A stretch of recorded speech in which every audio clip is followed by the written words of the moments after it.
How to Win the Lottery Season 7 graphic content, episode 12, I think, Ragnarok by Walter Simonson. I'm Joey Lewandowski. The Shreds, the final episode of the season, yeah.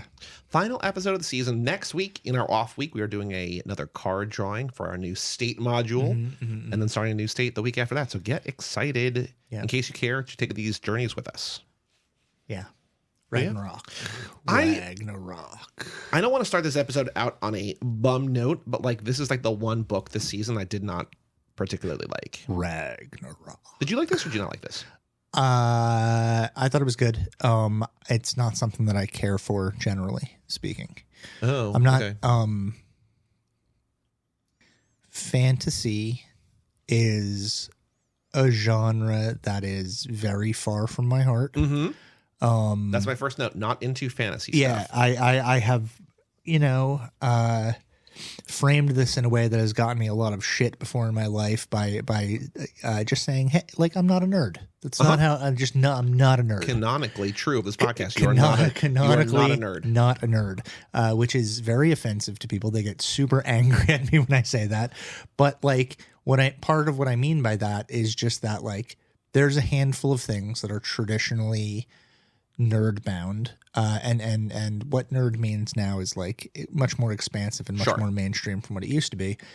But there's something about mythological stories and dragons and swords and sandals and magic spells that keep me at an arm's length. I find it more difficult to access universal human emotions inside the framework of fantasy than I do in the frameworks of other non-realistic genres. I will say it's not this, because I reading it or visually, I don't know. My least favorite kind of movie is a fantasy movie. It's it's the legend thing. It's people out in the woods with weird creatures in either prosthetics or CGI. But also anything that, and this doesn't, we're getting off topic a little bit because this doesn't start like this, but anything that is starts with a prophecy about some kind of chosen one. I'm just yeah, I'm out. I don't need that. I don't need that stuff. No, but I think it's important to frame it to a certain extent that I don't know that this is bad, because I think it's actually probably I think it's really good. It's just not for me, not for us, yeah. Whatever, which is unfortunate because I also think a thing that had going against this that I was interested in until I started reading it is that this is the same Thor that the Marvel, because obviously there's just Thor, and Walter Simonson did a run on Marvel's Thor, and then this is his own take on just the Norse mythology itself. But I was so, for better and worse, just attuned or used to the Marvel version of Thor that I had a hard time extrapolate. That's just a take on the character. But I was imagining Chris Hemsworth without a lower jaw. I'm just they would never do this. And the Marvel take on the character is limited insofar as he has to be a certain amount of heroic, and he has to there are superhero conventions that he has to adhere to because he's within the framework of a superhero universe. Now, Walt Simonson's Thor, which is, I think, probably, I don't know that much about Norse mythology, but I think probably skews a lot more accurately toward the way that Thor is presented in actual Norse mythology. Probably. I also think I as much as I don't really dig on fantasy, I do like the sort of ancient god mythology stuff. A lot of things that I like the video game Hades and stuff. I like the tapping into Greek mythology. I like that. You love the stuff. Disney movie Hercules. Definitely. Yeah. Have I seen that? Is that Probably. the one? Yeah, that's the one with Hades with the blue flame head. Maybe. Right. I thought you loved that movie. Mm-mm. Are you sure? Are you making fun of me? Or are you being serious? No. I thought no. For some reason I thought that was a movie that you really liked. No. What was the one that you liked? That was maybe James Woods is in it, or David Spade. Oh, there's Emperor's New Groove, which is really good. Thinking of? Maybe. What is that? I mean, I guess that has the same animation style as Hercules, but it's But that I only watched it the first time last year. But I'm I remember that being really good. Yeah, no. I feel like I'm remembering you talking about it, and then I just conflated that with the Hercules movie. I thought it was some kind of setup for a burn. You love children's movies. No. But I think like I like the idea of like tapping into a thing that has always been available. Then people like you can make your own. But I feel like again, for better and worse, like Marvel has so much gobbled up the like breath around this thing that that kind of stinks, right? that like I'm not ready for another take on this. Also, since we read this book, I listened to the Taika Waititi interview on Marin's podcast on WTF, and like he was talking about like the way that he saw Thor as like a rich, like a billionaire, like out in space, just trying to impress his dad, and like that felt kind of cool. But like Odin's not really, that's not what's going on here, so it's like a different thing altogether. And I don't know. Yeah, what is going on here? I like that. Like sometimes what happens on this podcast is it's a race for one of us to challenge the other one to sum up the plot first. And I'm just happy that I got here first. I don't know. I don't know. It's. Because again, let's be specific in that there are 3 different volumes that we read. So there's 2 that came out kind of close-ish together, 6 issues each, and then there's one that came out several years later. They're all on Kindle Unlimited. If you subscribe to that or you want to do a trial of that, you can read those for quote unquote for free over there for $11 a month. Mm-hmm. Or you can just sign up for the month and just cancel, like I did. Also, Genderqueer's on there. Probably a bunch of the stuff that we've read in this module. This entire podcast is on there. You can also get the Max, which was a great comic book series that was. A cartoon when I was a kid, and then there's the Max vs. Batman, which is on there. I think Grant Morrison's Animal Man is on there. There's lots of really good stuff on Kindle Unlimited, but I have to say that I'm not a fan of reading comics digitally. I don't like it. I don't mind it. I would way prefer to have the actual thing in my hand with the paper. I feel like I move so far away from paying as much attention as I should to the art, which is a shame because in this case, the art and the colors and things are really, that's the draw. That's what I appreciate. I will say that in spite of me not loving the narrative, and like, that's why I'm like, I don't know that I could really sum it up. The colors, specifically like the blue that he uses for sure. is unbelievably good. Yeah. And I think even then, as I'm not reading, like I'm not really necessarily not following the story, but not really caring about the story, like just to watch the art, like again, kind of, and again, not that it almost seems unfair to compare the two, but like what Bitterroot basically does the entire time, like the fight scenes, like when this is in fight scenes, I'm like, this is really cool. Yeah. And then it just gets to like a squirrel talking about shit. And I'm just like, but I love, I know. What is it? Radiscock? I think so. He reminds me of Reepicheep from Lion, the Witch, and the Wardrobe, which is a fantasy thing that I actually do kind of like. I had to read I only read the first one. I read that in my 5th grade class, which is my least favorite year of school ever. So like Why was that your least favorite school year ever? Did not like the teacher. Yeah. I was in a class where you got pantsed in front of the girl you had a crush on. She saw your little. That was the year though that I was in class with Vera Farmiga's younger brother. So it was a big year for me. You got pantsed in front of Vera Farmiga's younger brother. Yep. And the shame still, because he probably talks about it at family dinners. So every single thing that she or Thaisa have been an adaptation of his story of me getting pants in front of their class. Yeah. Every year at Christmas dinner, that family gets together and he tells the story about that time that kid got pantsed in 5th grade. It's and so embarrassing. If you met Vera Farmiga, you could bring it up to her and she would know. She knows all about your wiener.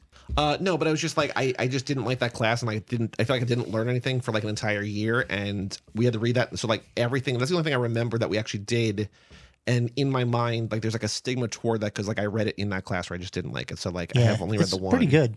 And I believe it. It's like, it's pretty heavy-handed Christian allegory. Sure. But like, that doesn't really matter to me. Kind of like it actually. I don't know how to describe the thing, but Thor is like awakened. Yeah, so there's Ragnarok, which has killed off all the gods, and there's the assumption that all the gods are dead. But Thor, in a underground chamber, has been kept alive by the squirrel, Radiskosk, or however you say his name, with apples that include the nectar of the gods that keep him, that are essentially healing, and keep him like the bare minimum of alive. And his lower jaw has fallen off, and someone has hired a couple of dark elves to bring a crew to kill him or kill whoever because they know that he's down there, and this wakes him up, and he goes on essentially a vengeance quest in response. And I felt like so I think in terms of the three, I like the second chunk the most because it felt the most actiony, and I liked like his flying magic goats, and I liked just the sort of it kind of felt more swashbuckling, which I guess is not that this is made as a trilogy because I think there's going to be more after this third volume, but like it feels like the second one is always the action one. Like the first is like the setup, and then the third is kind of the, as they say, adaptation, the denouement. But the second just kind of like leaves space for action and adventure, and it felt like that was what because again, like if I'm drawn to the action and the colors and the fight scenes and everything like that, I felt like there's more of that in the second one as opposed to like the like Norse mythology and the dark elves and like I don't care about that. Yeah. The second one also gets darker in a way that is pretty shocking. That again wouldn't be like you wouldn't be able to publish it in Marvel comic because part of it is about how the guy that's running the underworld, who has promised this guy a reward if he has killed Thor. I'm gonna fuck up the details here, but like that guy actually wants this guy's daughter, like underage girl, like young girl, to be his like wife for eternity. And so like it becomes this thing where they're like fighting to keep this girl away from this like godlike pedophile. And I think that's what I think we also talked about this with Heather when we not programmed the season, but like talked about programming the season, right? Where it's just like he felt maybe penned in or a little bit like hampered or like limited by what Marvel allowed him to do. And like, this is what he wanted to do. And like, that feels like the kind of thing where it's just like, I'm going to do just something that they would never let me do or never let anybody do. I mean, all this ancient stuff, like I teach a lot of ancient Greek stuff, like the Odyssey and Antigone and stuff like that. And, not that's certainly not the same as Norse mythology, but it like shares a little bit of similar content in that it is like the god structure is similar and the way that the humans' relationship to the gods is similar in each of them. And those Antigone and the Odyssey in particular get really, really dark. Yeah. There's like some wild violence in those that like, I taught the Odyssey to high school freshmen this year, and it was like there's scenes in there where it's like, and the arrow goes through the guy's throat and he's choking on his own blood. Just like, oh man, this is like serious. Yeah, so I don't, not that stuff isn't in Marvel, because Marvel comics get really quite violent too, but you can just like move away from the hero framework that Marvel's created for the character and move more into like, well, he doesn't have the same morality as humans do because he is a god and life doesn't mean quite as much to him. But he has like, you do still get the sense of the nobility of the Thor character because he has like sworn to protect humans and he is on this like vengeance quest for his loved ones. So you get the sense that he is like caring and stuff. But well, it's also like that they're able to play with that kind of mentality where like he kills the kid and then revives the kid. Yeah. Because you're like, oh my God, like why would he do that? And he's like, well, I had to because otherwise, like, so like it's able to play into the, oh, this guy doesn't give a shit and he's going to do whatever. But it's like he's actually good at his core or like smart at his core or whatever. Yeah. And it's able to like sort of turn that on his head a little bit, which is nice. Like I don't know that like even with that same kind of thing, because like I think ultimately that's a good guy hero move. I don't know that like a Marvel movie would show Chris Hemsworth like killing a kid because he's like, no, I know I could revive him can later. You imagine that him using Mjolnir to just smash a child's skull open? And like it's like a scene in Scanners with the head blows up, like the hammer hits that and just like you see bits of skull go everywhere. That rule. Yeah. Thor 4, Thor 5. 5. Holy shit! How were there 4 of those movies? How is nobody like stop? Well, 1 it's I did already not like. Dead. 2 was bad. 3 was good. 4 was bad. It's just like I don't know. I'm not. You're done with those movies, right? I didn't even see the Marvels in theaters, which we're now this episode releases in March. It feels unimportant now. Yeah, it's overstayed its welcome. I'm curious on and we've talked about this off microphone. I think the grand thing of leading toward Endgame was remarkable. Even if you don't like the movies, think that the ability to like tell a story that long and that complex and whatever and like land it for the most part is great. And then it's like, okay, now what do you do? It seems like they don't know. And we've talked a lot about how we're both, I think, curious to see how they do as they continue to either intentionally or unintentionally shoot themselves in the foot by like, you know, the Jonathan Majors stuff, who, as we record, this is on trial. Like, it's just like there's stuff there that they have to figure out. And I'm curious from a like creator marketing standpoint, but not in terms of like the movies. Like, I don't care what like any of these movies are about anymore. Yeah. I'm just curious to see like how you take a thing that was the biggest thing in the world that defined culture that nobody cares about anymore. Yeah. Like, I don't think none of my students talk about Marvel movies or anything like that. What do they talk about? Like, what pop culture do they talk about? Like, in terms of movies and TV? They loved that show Outer Banks. Oh, yeah. They love The Wolf of Wall Street. Oh. They love Breaking Bad. But for the wrong reasons. Yeah, well, yeah, they're 14, 15. Yeah. Yeah, they're not like looking at it as a condemnation of. They're just like this life rules. It'd be fucking sweet to own a yacht, bro. But it is also wild to see in real time sort of the fall from grace of like, not even like, it's like they're still, I mean, aside from the Marvels, they're still making crazy money. They're just not making as crazy money. Yeah. And the movies are still like, even if they're not great, they're still like enjoyable. You know what I mean? Yeah. So I don't know, but it's a fascinating thing.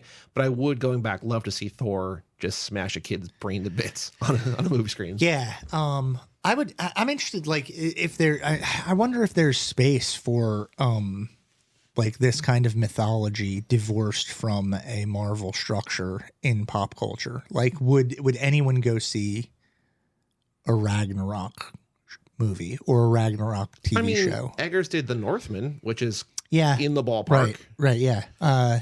Right, for adults. And it's like, you know, brutally violent. I mean, I think there's God of War Ragnarok, like some of the biggest video games now, like are based on these stories, this story. Like, there is stuff out there. And I think it's also the kind of realm where like video games are more profitable than movies, but they still seem like a sort of inferior art to many people because like it's easy to dismiss them. But I think this kind of stuff is always going to have a place.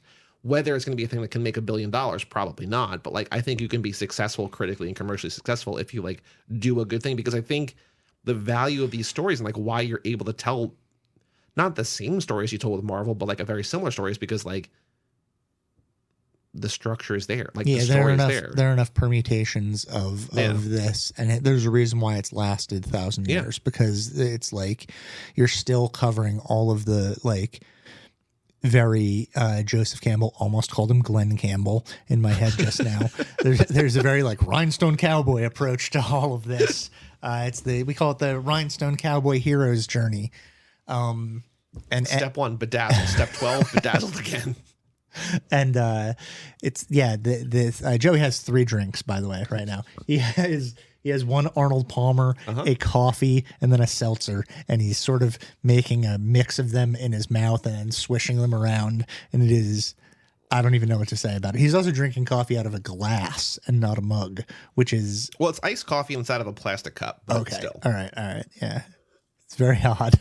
I'm surprised that you took 15 minutes or 20 minutes to get here. Yeah, though, I remembered like making a note in the beginning that I was like gonna, because you told me you're gonna do it. I was like, and like I was expecting you to lead the podcast off of that, but you saved it for the burn. Well, I waited for you to take a drink because I think I've taken a drink of all 3. I think you waited for the third one. It's truly strange that I have no drink right now. Even though Joey offered me a drink, he's drinking enough. He's drinking for 3.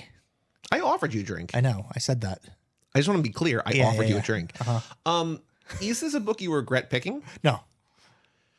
I think like it is. Look, we tried to cover a very broad area of story type and content, not only from a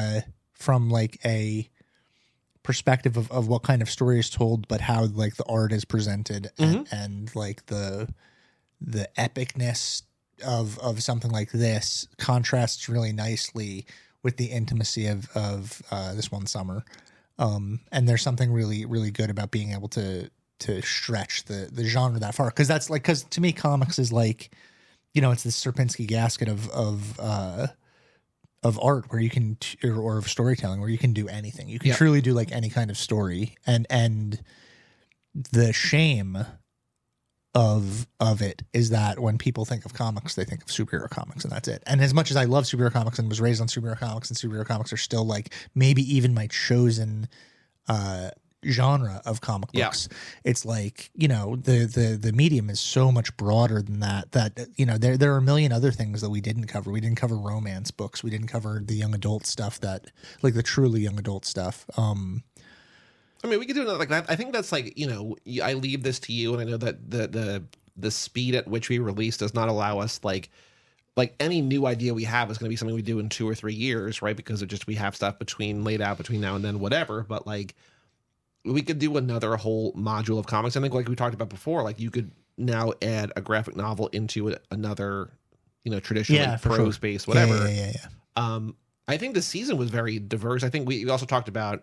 I don't remember if we talked about on the episode about Kingdom Come or just afterwards, but like that kind of felt like a weird, like we shouldn't have done like a subversive take on superheroes. Yeah, like we should have like a kind of classic superhero thing. And that's my fault, because when Heather presented that, she said, you know, All-Star Superman would have been a good choice with Frank Whiteley and Grant Morrison, like, and that is like a classic Superman story, and it's not a deconstruction of the genre. And I chose Kingdom Come because I was thinking of juxtaposing the art of Alex Ross with the art of Johnny Ryan, and I wanted to see, worked. I wanted to see like that, the dynamic tension between two like so different styles, and in our conversations about them. But it's I mean, there's more superhero-y stuff that we could have done, and the other thing is like to take something like this Ragnarok, I mean, and look at like the mythology of Thor. It's like that itself is a commentary on the mythology the American mythology that's been created out of superheroes, because it's like truly the same kind of storytelling, like a Superman. Like among mortals, solving their problems for them while they, you know, and whether or not that's like helpful, or whether or not it's like that person is actually like morally compromised, because to be more powerful is to be morally compromised, because like the moral thing to do is to not use your power, right? That goes way back to Plato, right? The ring of Ganges, ring of, don't know, ring of. I'm a dumb person. It's the thing that Lord of the Rings is based on. If you turn the ring, you turn the ring and you turn invisible. But the point of it is that like the moral thing to do is to not use that power, is to get rid of the ring. Gotcha. Gyges, not Ganges. Gyges, Gyges. Gyges, ring of Gyges. Okay. I like to. Can you acknowledge that I didn't look that up on my phone? I just remembered it. He did. Okay, good. He has no. We have a firm no Google rule on this podcast, which we both largely. I mean, once every 3 or 4 episodes, I will look something up if we're like really stumped. But like, we're both pretty good about not looking things up on the show. Which means also every single thing that we get wrong, which people have been. It's mostly the Infinite Jest episode that people are responding to tell us that we got stuff wrong on, which fits directly with the stereotype of Infinite Jest readers, which is fine as an Infinite Jest reader myself. I mean, we knew what we were doing. And the one very angry man from Wittgenstein's Mistress. Fuck that guy. We got a nice email that we're going to read in a little bit, though. I will also say, like, one thing I learned is the wrong thing, but like, in finding writers, like especially like Brian K. Vaughan and stuff that I want to read more of. Yeah. And I think this is true of like traditional prose too, but like all these popular authors, like all of their work gets really cheap on Kindle. Like if you don't mind reading digitally, like you can read like these 6-issue collections all go down to like $2 or $3 each. Like I bought Why the Last Man, Swamp Thing, Runaways, Ex Machina, like all these things like very, very inexpensively, like complete series for like $30. Brian K. Vaughan Swamp Thing? Yeah. I also bought the other one, like the one that I read, the Alan Moore one. Yeah. Like I borrowed those from the library, then I bought that also really inexpensively. So like I know that you said you don't like reading digitally, but if you don't mind, if you have a nice big iPad or whatever, you don't mind whatever, you can get a lot of this stuff very inexpensively. Well, also like some of the positives to reading digitally, I guess, is that the color is remastered, like quote unquote remastered. I'm not sure what the right word for that is, but like I have a lot of old comic books and they're all like faded. Yeah, they fade a little bit, and they, you know, and the paperback. Like I'm not a guy that has like But I think there's something, I mean, to me, maybe, I don't know, that there's something cool about that as opposed to like a musty old book that kind of smells funky. Like a comic book that's faded kind of feels like I'm reading something from the 80s. Yeah, I guess so. I'm not like, I don't have the media library like you do. I don't treat my stuff as good as you do. My stuff gets banged up and I'm a slob. So like something nice about having it digitally is that you have it, you know? Yeah. Until they delete it and you. Well, yeah, that's a problem. You saw that Sony like deleted like thousands of seasons of something off like people had bought stuff through like the PlayStation Store. Like they just deleted I don't know if it was anime or maybe I'm just something with like a lot of like seasons. Like they deleted like hundreds or thousands of seasons of stuff that like people who bought and owned no longer have access to. So, yeah, that's bullshit. That sucks. Yep. I feel like you could sue, or you should be able to sue, but you probably signed a thing saying that they had the right to do that at some point if they wanted to. Because you're not actually buying access, you're buying whatever. Who knows? Anyway, anything else to say about? I know we didn't really talk about Ragnarok a ton. Is there anything? I feel like we shortchanged it a little bit. We didn't talk about the third book at all. I didn't really love the third. I mean, well, the third book has, the third book goes like. I like the wolves in the third book. Yeah, it also goes into like Marxist territory with the miners in the underground where their work is their labor is being exploited and they're being mind controlled, and if they don't do what the boss says, they'll be killed. So it's like a very direct commentary on labor movements. I do think one issue I had, and I don't know if this is a digital thing or just a comic thing or just me not. I feel like I lost the sense of scale and scope. Like a lot of these, like. I think when they first see Thor, it seems like Thor is enormous, but maybe he's not. Maybe just a full page. I don't know. Like, and then like the gods or the creatures at the end, like in the third book in particular, like seem enormous. Yeah, and like I really had a kind of a hard sense of like, well, how big? Like, what's the scale and the scope of these battles? And I that's one thing where I kind of lost. Again, I don't know if that's because I was reading on my iPad or just I was having a hard time tracking, or just like as opposed to a movie where it's like you can at least to me, like more easily see size. I was a little confused by the scale of some of the stuff. Yeah, like he's got that huge worm that he fights. Yeah, and just as a final compliment to it, I liked the world, the sort of desolate world that was created, and it's interesting to end with this because this also serves the function as like. It has the same structure and model of a Western, the same way that Coyote Dog Girl did. Like you have this guy who's like, revived to like get vengeance. And he rides he like, it's a very simple story. He finds a horse and he takes that horse to go to go across the land, and he has to save a child along the way. And that child's parents die, but the child ends up being taken. That's a weird, I think that's why it goes back to, could this be made today? It's like, yeah, because like that's all the most like that's what we want to see. Right. You could take this beat for beat and just make it into a thing about like Deadwood. It could be like take place in Deadwood. Yeah. Like, but Thor is like the top badass that like goes into the Owl's swear engine. He's not the top badass. No, he's not. He's a cuck. I don't think that's the right word for it either. I don't like Deadwood. I don't know. Yeah, I know you don't. We have an email address, lottery@cageclub.me. Maybe Egg's reaction to Ragnarok will inspire a little bit more conversation. Egg wrote in, I like this book a lot, but I don't have much to say about it. Nice. Maybe not. I really love the character designs a lot. I found reading this very fun, but I was more interested in the character of Driffa, and I wish that she had more things to do.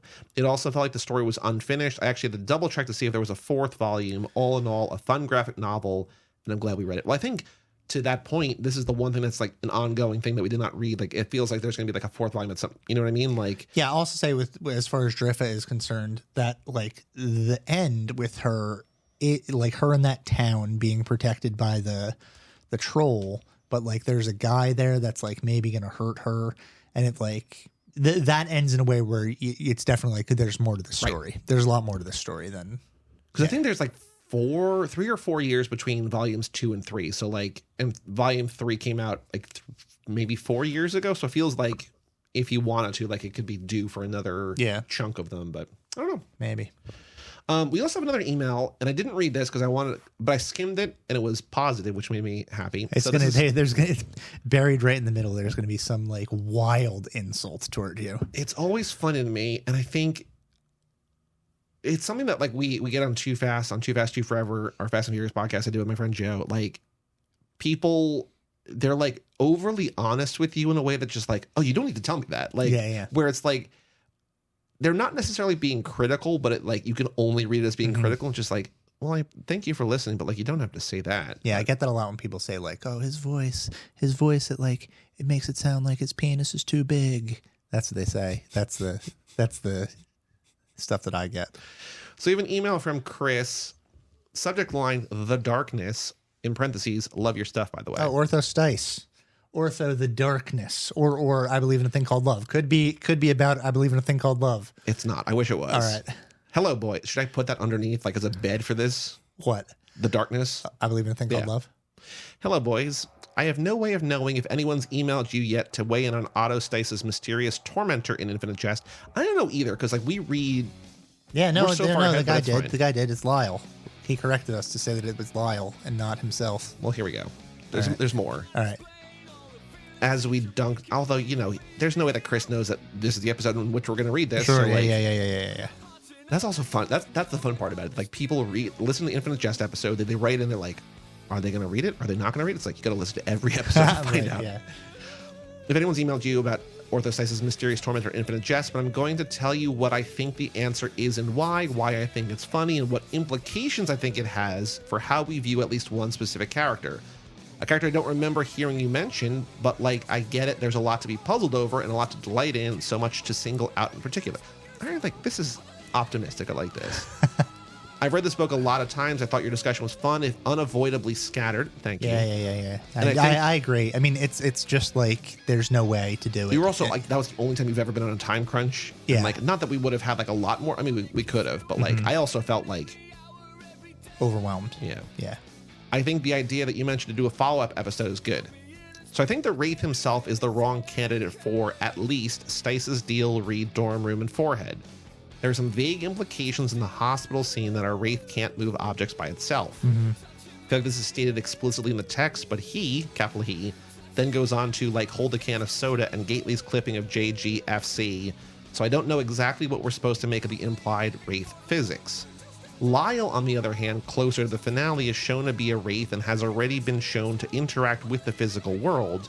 He's an infinitely patient Wraith, also apparently a cold dish man, because I think what we're seeing is paranormal revenge on Stice by Lyle for having glued his buttocks spandex to the towel dispenser. Yeah. Is this what we also wrote in about, or no? It does.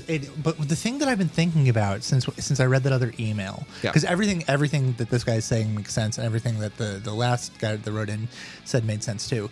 But like, one thing that does not make sense to me, that I can't wrap my head around, and maybe I'm dense, is that the Wraith helps Ortho almost beat Hal in a game of tennis. Not the Wraith. Whoever is and it's like, if this is meant to truly injure, like, I don't know, like, if that is himself doing it, then it could be meant to humble Hal and to get him to, like, which is what you said on the episode. But if this is Lyle doing it, like, why is Lyle in this helping Ortho, unless it's to set him up for a greater fall, which I guess is what it could be. But maybe this guy answers that as he goes on. But we don't see a greater fall, right? Like, well, he also doesn't win, so. Well, yeah, he doesn't win, but then his greater fall, I guess, is having his face attached to the glass. Then he's downright torturing him by suggesting via that chair story that Stice might be able to harness latent superpowers. The language of the forehead scene, the way it's described, is so unbelievably mortifying and hilarious and trippy, which I guess I found made it hard to analyze. But after rereads, it mirrors Lyle Spanks to me. There are some other happenings at ETA that don't seem to involve any Stice vengeance, which I might attribute to himself or Lyle on his behalf. I end up feeling really ambivalent toward Lyle as a character because of this, then also some other stuff. He seems to dispense sage advice. I love that Lamont shoe exchange, but there's a villainous aspect to him too. He can pass as harmlessly eccentric and wise, and there would seem to be numerous people like that in the book, and it feels like it makes choosing good guy characters and bad guy characters scary almost. I agree, especially the licking the sweat off of kids' head stuff. Like, it's like, you can, like, as much as the book states that that's harmless, it's still gross and still creepy. It still makes you like step back from that character and feel a little like, I don't know. I'm a big fan of the podcast, guys. Please keep it up. Write me back if you feel like it. I'd gladly get into a bunch of other stuff, like to what degree you should reevaluate Bubblegum, Levin's in bold best book. Oh, baby. Yeah. Maybe my favorite book, Right. and which I want to hear an episode on someday. Yeah. Chris. Yeah. Well, we can talk. I'd also like, that's a book that I'm itching to reread. What kind of module could that fit into? I mean, Chicago definitely, or Illinois definitely. Oh, is that on? I don't remember. Well, I that's don't, not the chance. I don't think that it is. But also, like, there's a chance that we don't get to Illinois for another 5, 10, 15 years, right? So I do like, I mentioned Too Fast, Too Forever before, but like we used to do 1 minute per episode. Now we're doing one every 3 weeks of breaking the movies down minute by minute. In addition to talking about the movies in total, we're doing like a minute podcast within the podcast. And it used to be one every episode, which means like every 2 years or so we would get through a movie. Now it's every 3 weeks, so it means it takes 3 years to get through a movie, and the movies get longer. And so like all these things, like what I'm saying is that I like that on the 2 podcasts that I do, I have like 70-year projects that we're never going to wrap. Which is also, and we've already abandoned a like 50-year project with the J from C Minute. Well, that was the Patreon. We have a Patreon. Don't subscribe to it. I forgot about that. The J from C Minute. That was also really funny that Matt was like, "I'm watching. It's really good," and then he stopped. He didn't talk to it about it at all. No, I guarantee you, he watched another episode and just like, this sucks. Because you get like 3. The first episode is good because it is puzzling. It's weird because you watch it and you're just like, whoa, what is going on with this? I have still only seen what we talked about, which is like 12 minutes. But even since we watched it on a minute by minute basis, you recognize in that minute by minute, because when you're only watching a minute, there's so much to scrutinize within. You realize how bad some of like the writing and acting is, which is strange because David Milch is a phenomenal writer. He keeps coming up this episode. We got Deadwood. We got J from C. That's right. Yeah. That's the David Milch minute. I meant to. We talked about on the episode. That was an excellent email, by the way. What was it? It was Chris. Chris was. I'm gonna email Chris back and just say, we talked about it on this episode. If you don't mind waiting 4 months. Well, tell him also 3 months. Yeah, and tell him that. We'll read Bubblegum. Yeah, we'll read Bubblegum at some point, and we'll let him know. Are there other themes? Because we have like a handful of themes that could fit into. Could it fit into any of those existing modules or no? No. What are the existing modules that we've talked about? Horror, horny, eco, sci-fi. Yeah, sci-fi, I guess. AI. Well, I will tell you that we already drew the next state, and the next state is not Illinois, so we can't do Bubblegum next. I have a module that's like fictional biographies of real people. That could be pretty good, but that again, Bubblegum doesn't fit into any of those. What we could do, and I don't know, this is not a module we've talked about. I don't know if it makes sense as a module at all, but like other books by authors we've already covered. Yeah. I was also thinking, because I love this Ernest Hemingway novel called Garden of Eden that everybody hates. And I don't think the Levin book fits in on this, because it's not like Levin doesn't have enough novels for it to fit in. And also not everybody hates Bubblegum. I don't think anybody hates Bubblegum. I think it's, but I was thinking of like that podcast that Matt Gorley keeps pitching about, like the lesser, later and lesser works. Like novels by people that are like massively famous and loved, but like their least but something that like nobody's read, something there's that nobody's read. So like, would Bubblegum be that for Levin? Well, no, I mean it's not. He's only got 3 books, and I don't know. I mean, I think that Instructions is the big one. I think Instructions is the quote unquote big one, but then Mount Chicago and Bubblegum are like roughly the same sort of. Right. I think mixed reviews, but like mixed reviews. Because I think those, like when I read the Mount Chicago reviews and they were mixed, like a lot of people didn't like that book. And every review that I read that didn't like it, I was like, I don't think this person understood this book at all. And I don't always feel that way when I read reviews of books that I like that disagree with me. Like saying like, when you have a disagreement about art, saying to someone like, you just don't get it, is like that's like the wackest way to approach it. Correct. But like with all of like there's something fundamental about Mount Chicago that it seems like people just didn't get. Like they didn't get that he was joking when he's joking, and didn't get that he's being serious when he's being serious. There's something like fundamental that they seem to miss about it. And there's stuff about bubblegum that I think was like that a little bit too.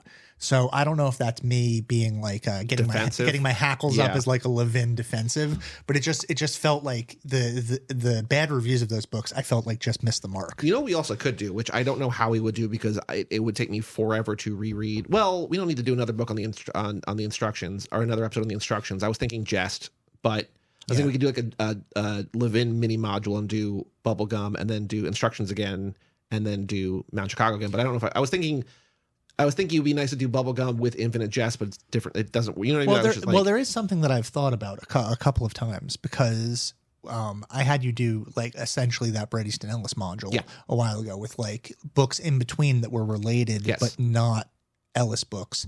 And like we can always construct modules around authors, but with like books in between that either the authors have mentioned as influences or are stylistically relevant to that author's taste, and Levin would be someone good to do that on because he has such a limited bibliography at this point. But we could do like because I mean it would take so long to reread. Like, those are dense books. You have a 12 book module and do like 3 shorter things and then one of his and 3 shorter things and one of his and 3 shorter things and one or something. Yeah, it would be something like that because those 3 books are all big. Because I did fulfill my destiny is the wrong word, but it's the only word that I was thinking of, that after I finished reading the instructions for that episode, I did completely reread it, which I wanted to do for Jest, which I didn't do for Jest, but I would love to read that a third time. You know what I mean? Like, yeah, it's a book that rewards rereading. And that's one thing that's like, I think would be good about that kind of module because there is something about rereading those big books that makes you feel like you're unlocking something that you didn't understand the first time. And there's such satisfaction in a reread and your conversation can go so much deeper on a reread. Well, I think that's the same thing. Like, and this is something I struggle with movies and TV and books and also video game. Like we talk about this all the time on this, that like re-experiencing thing is almost always rewarding. And yet my brain is like, got to do something new. Yeah. It's very rare that I, like this happens with movies a lot, where a movie that I was uncharitable to on my first watch, the second time or third time I watch it, something for it unlocks. And I'm like, oh shit. Like I actually really love this movie. I think for me, it's like, I don't understand what a movie is trying to do. Like I go into it with a preconceived notion and it's not what I expected it to be. And I don't like it, even though like that's not fair to the movie. Yeah. And then I watch it again, either with lowered expectations or knowing what it is and being like, oh, like I didn't love the one of the more recent ones that had happened to me is like I really did not like Once Upon a Time in Hollywood the first time. Then I rewatched it a second time. I'm like, no, I actually really, really like not compared to other stuff, but like once I knew not to project my own bullshit onto it or whatever, I was like, no, I actually really like what's going on here. And then I think the flip side of that is very, very rarely have I ever reread a book and liked it less. Like I think it's very, very strange to pick up a book, read it a second time. When would that happen? Like if there's like a twist that like kind of comes out of nowhere, possibly where you I guess so. Maybe like you could say that something like Fight Club would but like I didn't get anything. I think that's still a really good book. Like I think on reread and decades later and older and understanding the themes a lot better because I thought about masculinity a lot more. Like I think I understand Fight Club a lot better now, and rereading it helped me to understand those themes, even if the twist didn't have that punch. But the twist never had that punch for me because I saw the movie before I read the book anyway. Right. Well, I mean, also like you think about it, and I think we might have compared it to maybe in the Fight Club episode. I don't know, but like A Prayer for Owen Meany is going to be worse because you know what the shot is doing. It's going to be more, right? I was amazed on my reread of Owen Meany. I was like, this is so masterful that I couldn't believe it. And so like the reward of rereading that book was so immense that we could do a John Irving module for sure. And John Irving, even though you do want to fight him. Yeah. He would beat me though, because he's got like a background in wrestling. He's sinewy. He is sinewy. He's also old. But he, if we did a John Irving module, we wouldn't read all of John Irving's books. We would read like 3 or 4 of them, and then 6 other books or 7 books by other people. Well, I also like, I mean, it's similar to that, but I like your thing that you thought about doing for Jest, where it's building toward a single book. Yeah. Which is it's a similar thing to what you're pitching here. Right, because Jest has a lot of books that are referenced throughout, like Flatland or Oblomov or... What's the Shakespeare? Is it Macbeth? No, Hamlet. Hamlet. Like Hamlet's Jesus. Hamlet's a big one. So dumb. Obviously, like that references a lot of different books. And End Zone would be one because he like takes from that, or Thomas Harris's Red Dragon because he takes from that. So there's like a lot. The Bell Jar would be one that you'd include. So there's like, you know, books like that are, you can build an entire module around a single book. Or you can, you know, we could read Wallace's other stuff too. You could read The Pale King. You could read all his short stories, all his nonfiction, whatever. Yeah. I think, like, that's, again, in every single podcast I've ever done, it's always the planning that is more exciting than you're like, then you're reading, you're like, I'm enjoying this, but like, it's always like what are we gonna do next? And it's like, oh, let's map out a module. Then you're like, oh, we're just reading and talking about a book, which is we've always done. But like, it's the like, what could we do? Well, I mean, yeah, we just essentially right now had the conversation that we have at the diner after we record. So hopefully letting people. Well, people would be like, oh man, a 45-minute episode about Ragnarok. It's like, oh, they talked about it for 15 minutes and they talked about nonsense. Yeah, I feel for like we're half an doing hour. Walt Simonson a disservice. I don't think so. I mean, I don't think that I'm equipped enough to talk about it, to compliment it in a way that it should be, because like it's just not for me. And Also, like pulling back the curtains, it was like 3 weeks ago Yeah, it's that also we been a read while. because we've had like a bunch of personal shit that just got in the way of like us getting together to record.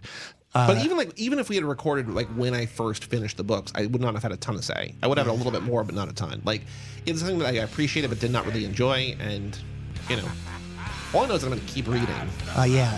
Today's crime is throwing a rock through a window just to hear the sound of the glass breaking. What kingdom may come?